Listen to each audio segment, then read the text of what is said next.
आज के वीडियो में डिस्कस करने जा रही हूँ पोयम चाइल्डहुड को, जो कि क्लास 11th कंपलसरी की बुक हॉर्नबिल में दी गई है।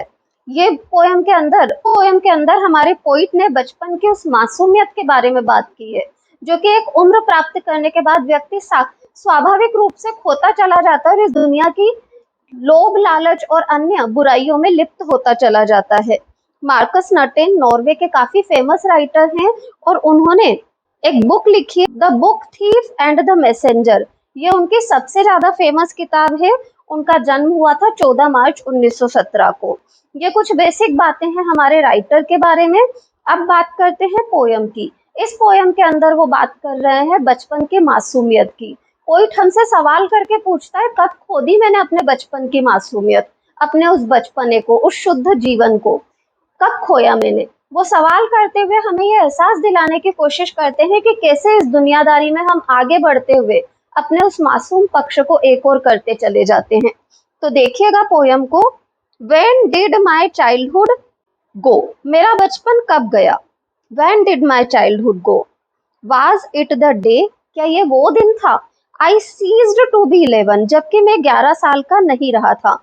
Ceased to be 11 यानी कि जब मैं 11 साल का नहीं रहा था, क्या ये वो समय था, यानी कि मैं अपनी बचपन की उम्र को खत्म कर चुका था और एडोलिसेंस या किशोर उम्र में प्रवेश कर गया था। उस समय हुआ कि मैंने अपने बचपन को खो दिया।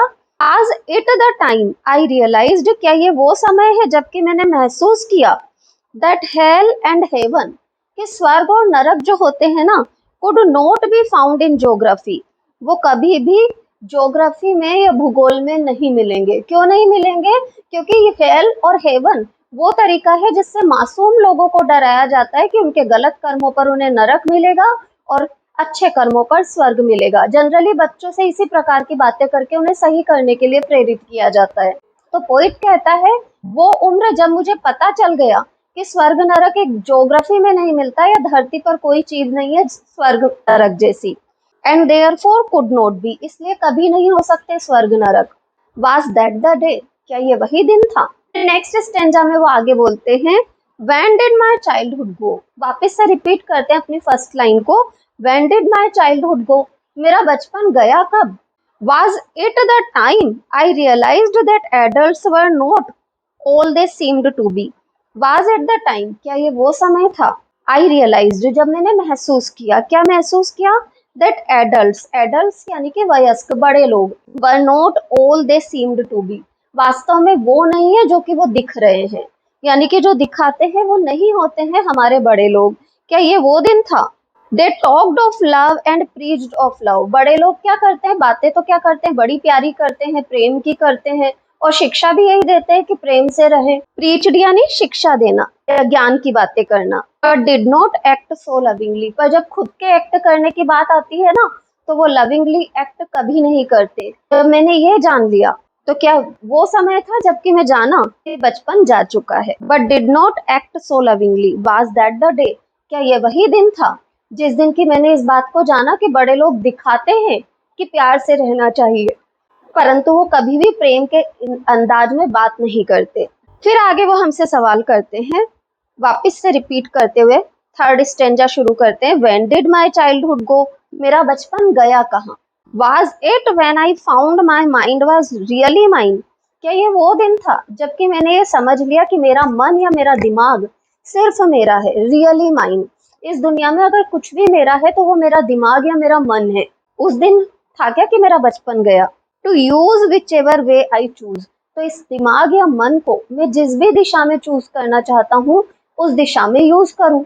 Producing thoughts that were not those of other people, क्योंकि मेरे अंदर मन के द्वारा वो विचार उत्पन्न होते हैं। प्रोड्यूसिंग, उत्पन्न करना, मेरे मन के द्वारा वो विचार उत्पन्न होते हैं that were not those of other people, जो विचार दूसरे लोगों के नहीं हो सकते। That were not of those other people but my own, ये विचार किसके हैं, मेरे खुद के हैं। एंड माइन अलोन, केवल मात्र मेरे हैं। And mine alone, was that the day, क्या ये वही दिन था जिस दिन मैंने इस बात को समझ लिया कि मेरे अंदर के जो विचार हैं वो सिर्फ मेरे हैं और मेरे अंदर की शुद्ध उत्पत्ति है, वैसे दूसरों के दिमाग में सेम नहीं हो सकते। Where did my childhood go, and fourth stanza जो हमारा है वो कंक्लूजिंग स्टेंजा है, जिसमें कि वो आगे कह रहे हैं, अब व्हेन वाला क्वेश्चन नहीं कर रहे कि कब खोया। कब खोया तो उन्हें समझ में आ गया कि जब जब मैंने इन चीजों को समझ लिया तब शायद मेरा बचपन मैंने खो दिया था। पर खोया तो गया कहाँ? Where did my childhood go? मेरा बचपन गया कहाँ? It went to some forgotten place that is hidden and in an infant's face। वो स्थान जो कि किसी बच्चे के चेहरे पर रहता है। मासूम, इन्फेंट का मतलब होता है नवजात शिशु या कम उम्र का छोटा बच्चा। किसी छोटे बच्चे के चेहरे पर जाकर के मेरा बचपन बैठ गया है, यानी कि मैं अपने बचपन को अब कहाँ देख सकता हूँ? किसी छोटे से बच्चे के मासूम से चेहरे में, क्योंकि अब तो मासूमियत वही रह गई है, वो मासूमियत मेरे अंदर से जा चुकी है। That is all I know. और अब मुझे केवल इतना ही पता है कि मेरा बचपन किसके चेहरे में दिखता है? किसी बच्चे के चेहरे में। यहाँ पर वो अपनी पोयम को कंप्लीट करते हैं और साथ ही साथ में हमारे सामने एक बहुत ही गहरा विषय रख देते हैं कि कैसे कैसे इस दुनिया की मटेरियलिज्म जो होती है वो मनुष्य को बचपन से बड़े होने तक परिवर्तित कर देती है। जहाँ वो बचपन में इस दुनिया में हर चीज को खूबसूरती के साथ देखता है, वैसे ही वो जैसे जैसे बड़ा होता जाता है इस दुनिया के ऐब भी जान जाता है।